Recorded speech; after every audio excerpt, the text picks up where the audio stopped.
inspire, nos ampare, para que a gente tenha uma noite que vale a pena, né, que vocês vieram aqui, dedicaram o seu tempo, e espero conseguir dedicar esse tempo de vocês com um estudo que seja valioso, que vale a pena vocês virem aqui. Iniciar agradecendo, né, a presença de vocês, agradecendo a casa por mais esse convite que a gente continua esse ano, né?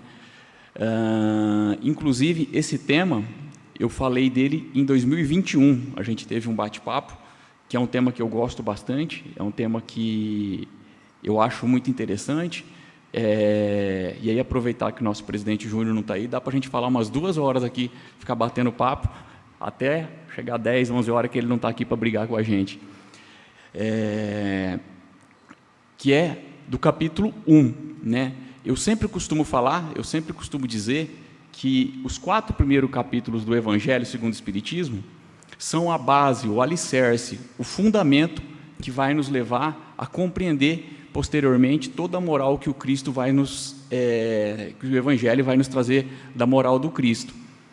Eu ouso dizer que sem essa base que esses 4 capítulos iniciais nos fornecem, a gente tem dificuldade de ter a compreensão que o Evangelho, que a mensagem do Cristo nos traz.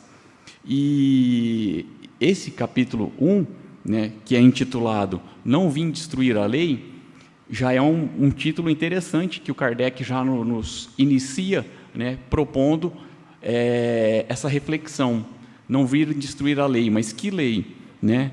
Nos itens seguintes que a gente estudou nos dias anteriores, nós estudamos as 3 revelações. Né? A primeira revelação, que é a revelação de Moisés, né, que ele recebe os 10 mandamentos divinos, e ele cunha mais 1.400 e poucas leis, né, para um povo rudimentar, para um povo primitivo, né, para uma época mais severa, e ele faz, inspirado, né, essas leis, e inicia um povo que não tinha a cultura de um Deus único, um povo, né, politeísta. Então ele implementa isso há quase 3.000 anos, e é essa primeira revelação divina. E o Espiritismo não vem querer revogar, trocar, mudar essa lei, e essa lei continua e continuará valendo. Os 10 mandamentos, hoje, daqui 1.000 anos, continuará valendo como os mandamentos divinos. E Kardec já coloca esse título exatamente para a gente ter essa reflexão, que o Espiritismo não vem destruir essa lei que Moisés nos trouxe, através da primeira revelação, que a gente já fez o estudo lá do item 1, do capítulo 1. Depois, Cristo, que esse título que Kardec nos traz é de uma passagem que Cristo fala exatamente isso, quando os fariseus estavam ali não entendendo direito aquela proposta do Cristo, achando que ele estava querendo mudar as leis, que eles seguiam as leis que era o segmento deles, e o Cristo não. Ele diz que ele não vim destruir a lei, eu vim vivenciá-la, né? E ele vem mostrar o quê? O amor, porque passados-se quase 1.000 anos ali da primeira revelação, Jesus, né, o espírito mais superior que a gente tem na orbe planetária, vem, né, com a missão de nos servir como um guia, um modelo, um caminho que a gente deve seguir para exatamente vivenciar essas leis da primeira revelação. Então, o Cristo também não destruiu essa lei, e aí nós, né, no nosso último estudo, nós chegamos que o Espiritismo vem exatamente nesse sentido, também não revogando, não mudando, não trocando a lei do Cristo. Muito pelo contrário, como no próprio introdução do Evangelho segundo o Espiritismo, nós temos que Kardec nos diz, né, que Cristo, né, há 2.000 anos atrás, falava para um povo mais simples, com um conhecimento mais limitado.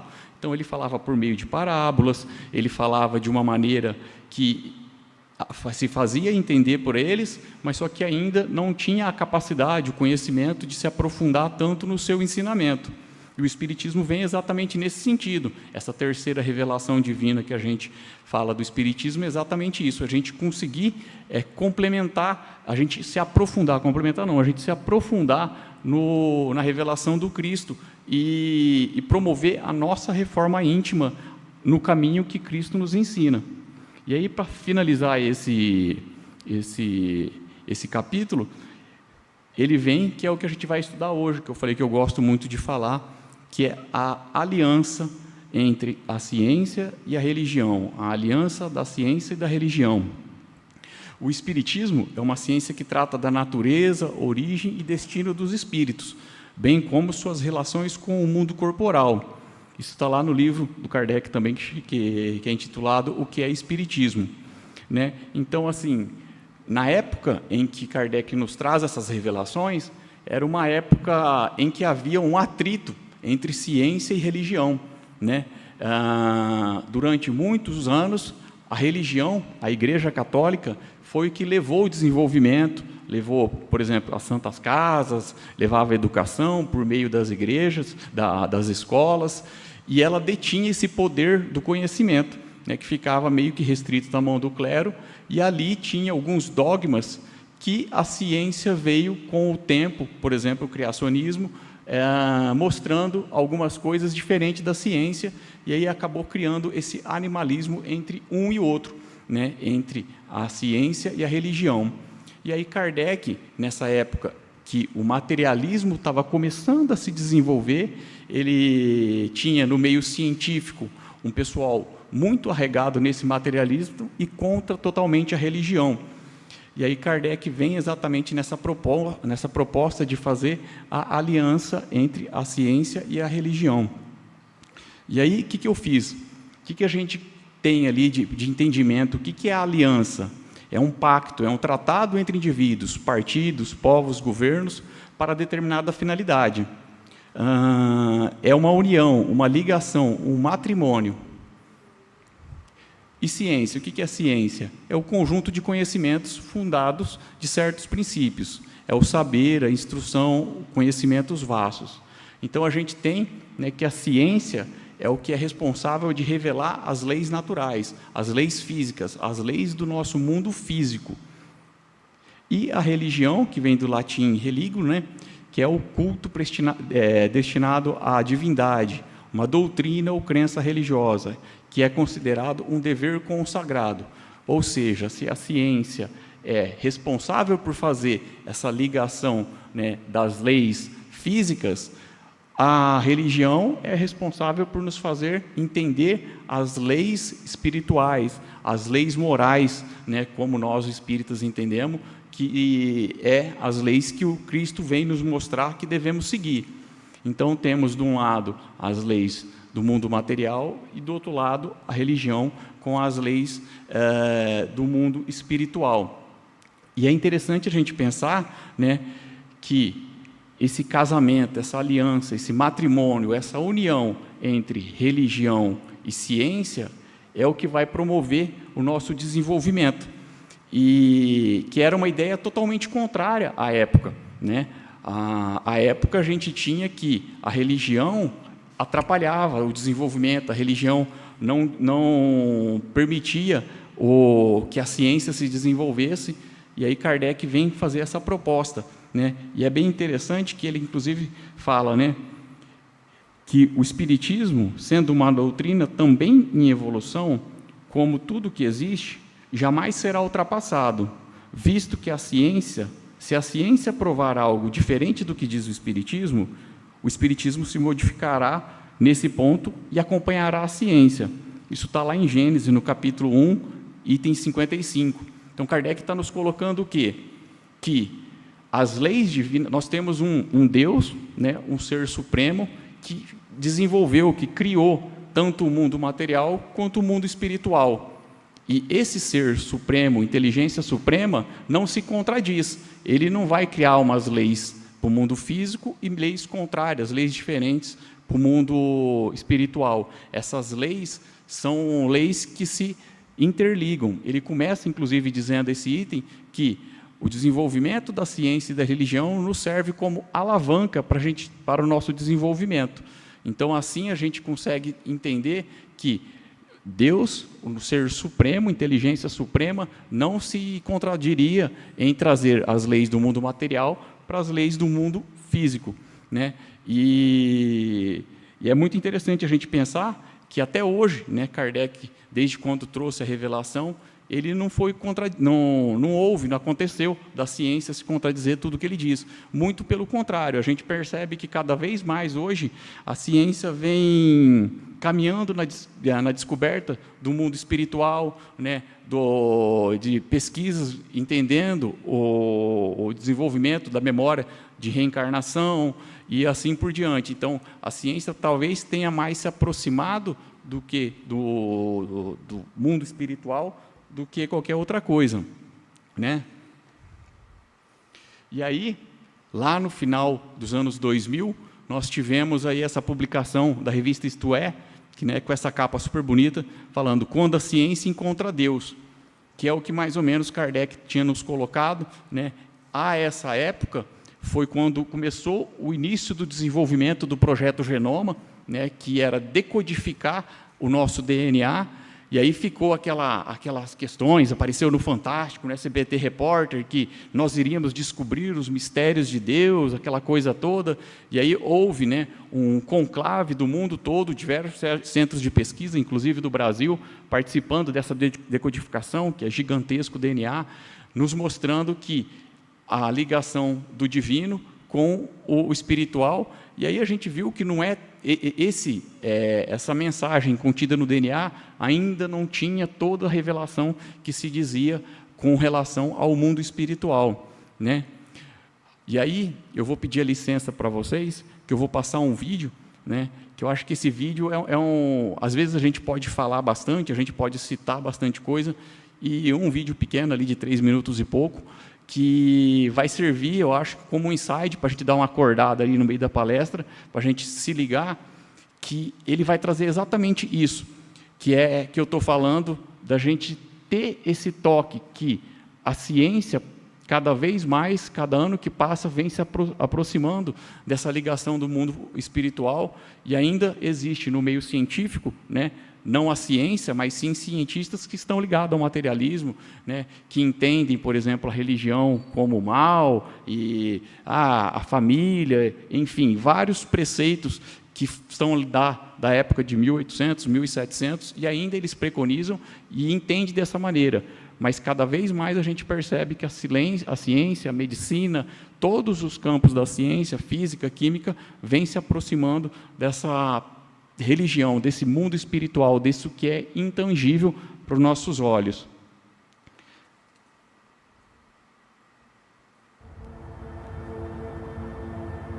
Consegue apagar essa? I'm proud to be English. My family have served and we've defended this country and Todo mundo está conseguindo ler? been to war for this country. I'm really patriotic about Bangladesh. Well, I am 100% Icelandic, yeah, definitely. This is a Kurdish wedding with my mom in the traditional Kurdish clothes. We're just proud black, so that's it. Yeah, I think we are probably the best country in the world, if I'm honest. Think about other countries and other nationalities in the world. Are there any that you don't feel you get on with well, or you won't like particularly? Germany. Yeah, I'm not a fan of the Germans. You might think they're a little bit... Particularly India and Pakistan, probably because of the whole, the conflict. Because I have this side of me that hates Turkish people. Not people, but the government. But French? No. We're just best, it's just fact. I'm more important than you. I don't know you, but in my opinion, I am strong and I am more important than a lot of people. How would you feel about taking a journey based on your DNA?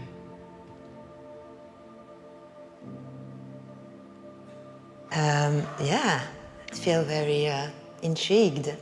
What could you possibly tell me that I don't know? So do you know how DNA works? So you get half from mum and half from dad, so 50% from each of them, and they get 50% from their parents, and back and back and back. And all those little bits of your ancestor, they filter down to make you, you. I need you to spit in this tube for me. You spit up to the little black line. That's a lot of spit.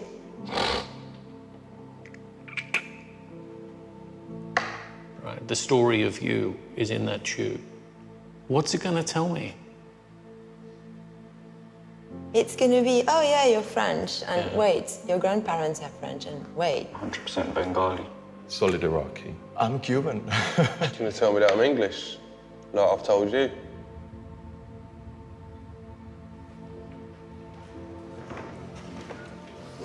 Jay, can you come down and join us?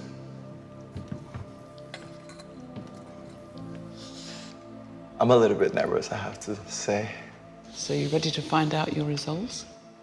Will you read it out to us, please? Look at me.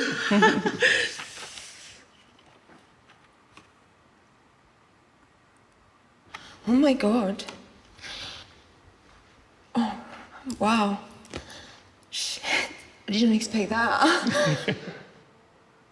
All of them. Whoa!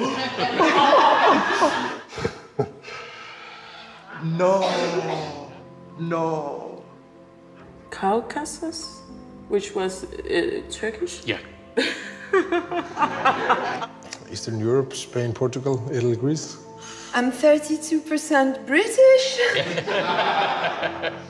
What? Great Britain, 30%. Can we 5% German? I'm Irish. Yeah. So I'm a Muslim Jew. Great Britain, 11%. Are you sure these results are mine? Eastern Europe? Iceland has definitely moved closer to Europe now. I'm gonna go a bit far right now, but this should be compulsory. There would be no such thing as like extremism in the world if people knew their heritage like that. Like, who would be stupid enough to think of such thing as like a pure race? In a way, we're all kind of cousins, in a broad sense. In a much more direct sense, you have a cousin in this room. Turn around and guess who it is.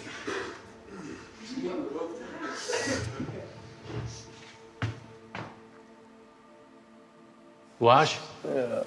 What's that? why don't you come down here and meet your cousin? God, this is amazing.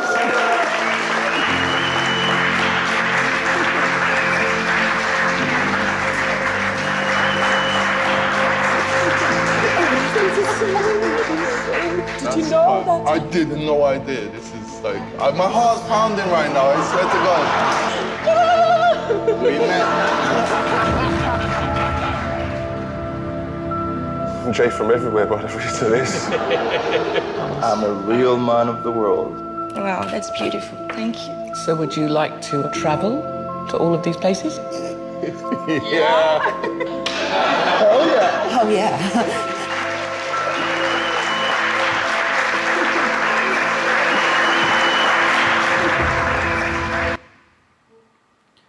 Esse é um vídeo de uma empresa que trabalha com genética, né? Eles fizeram uma pesquisa, tem no YouTube, né? Chama A Jornada do DNA. Então, todas essas pessoas foram 67 pesquisados, que eles fizeram esse pesquisa do genoma deles, né? E aí tem essas interações entre eles, né? Pessoas da Alemanha, Grã-Bretanha, da Alemanha, Inglaterra, Estados Unidos, e cada um fala da sua discriminação. E aí aquela menina que aparece, né? Tem um vídeo que fala só sobre ela, que ela é turca, né? E ela fala que ela não gosta de judeu, que não se dá muito bem. E aí lá na pesquisa deu que ela tem um ancestral há cerca de 9 gerações, né? Então praticamente 800 anos atrás, que era ligado ao pai dela e à mãe daquele judeu, né? Então assim, e ela pergunta para ele, mas isso eu posso confiar? Ele falou, confiar você não pode confiar, tem 99,97% de certeza. Né? Não é 100% de certeza que ela tinha essa ligação com esse primo distante que ela tinha lá há 9, 10 gerações. E isso, né, a gente já tem lá desde a época de Cristo, né, lá o Evangelho de Marcos, no capítulo 3, ele fala muito sobre isso, né, que é aquela passagem que Jesus já está em Jerusalém, e aí ele está lá no Sinédrio, né, e aí ele vê uma pessoa com a mão defeituosa, e é sábado, e aí ele acaba fazendo ali a intercessão, e ele ajuda aquela pessoa, né, e aí vira aquele burburinho, né, que ele estava fazendo algo no Shabá do judeu, que teoricamente não podia ser feito, né? Ele fala para o homem, né, que tinha a mão atrofiada, levanta-te e vem ao meio. E aí o homem fica curado. E os fariseus saíram ali e começaram a conspirar com os herodianos, né, que eram os representantes de Roma na região, contra Jesus, sobre como poderiam matá-lo. Então, ali, nessa milagre que ele faz dentro do templo, num sábado, eles acham inaceitável, né? E aí começa aquela conspiração que a gente acaba sabendo como é que vai terminar. E aí, posteriormente, né, Jesus sai, depois daquele tumulto, vai lá com os pescadores, aí ele retorna, e na hora que ele retorna, ele entra numa casa, né? Isso tem, quem já assistiu o The Chosen, tem uma passagem bem legal, que é bem bonita, eles mostrando essa aqui, na hora que ele entra lá na casa, né? E aí começa aquele tumulto fora da casa e tal, que os familiares deles escutam dos herodianos que estavam tentando capturar Jesus. Aí a família de Jesus chega, mas não consegue se aproximar dele, porque aquela multidão dentro e fora da casa, né? Aí os seus discípulos vêm, né, e falam com ele, né, que a família dele estava chamando ele. Aí Jesus, né, fala essa passagem, né? Quem faz a vontade de Deus, esse é meu irmão, minha irmã ou minha mãe, né? Que é exatamente isso que a gente vê no vídeo, né? A gente pode ter cor diferente, nacionalidade diferente, formas de pensar diferente, mas o nosso Pai é um único Deus, né? Então isso Jesus já nos ensina há 2000 anos, e aí vem nisso que Kardec nos traz, né? Que essa ligação entre o mundo espiritual, né, a religião, que nós espíritas tivemos o privilégio de ter esse facilitador do entendimento da mensagem do Cristo, que é exatamente isso, que a ciência vem se aproximando, né, de uma maneira cada vez maior, fazendo com que a gente consiga compreender que o mundo espiritual e o mundo físico não é tão distante, né? Desse modo, o Espiritismo acaba se desviando do dogmatismo, né, abrindo um diálogo com a ciência.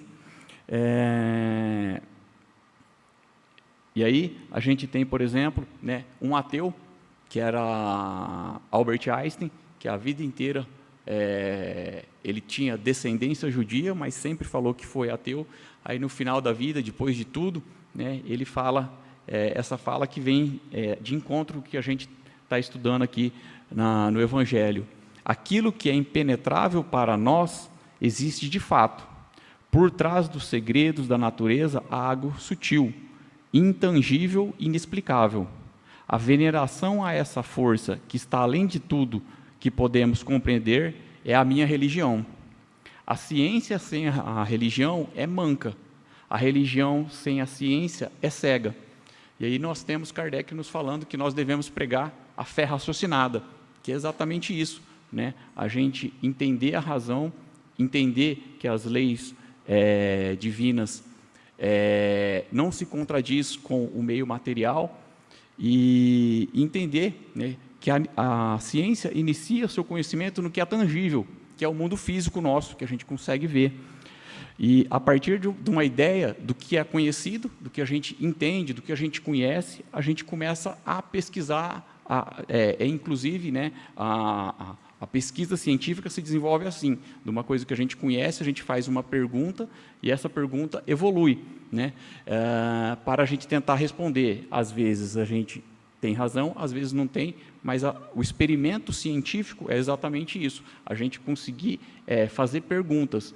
E, normalmente, a ciência tem como missão fazer a pergunta como funciona meu corpo, como funciona o clima, como funciona isso, aquilo, que é relacionado ao mundo material. Por outro lado, a religião tem como função perguntar o porquê. Por que estamos aqui, para onde vamos, quem nos colocou aqui, e aí a gente começa a compreender essa junção, né? E por meio do que a gente conhece, né, por exemplo, dos nossos sentidos, que é estudado o que a gente começa a pesquisar na ciência, né, aquilo que é tocado, ouvido, que é sentido, né, o que os nossos 5 sentidos, né, olfato, tato, gustação, visão, esses são os sentidos que permitem que a gente faça esse estudo do que é material.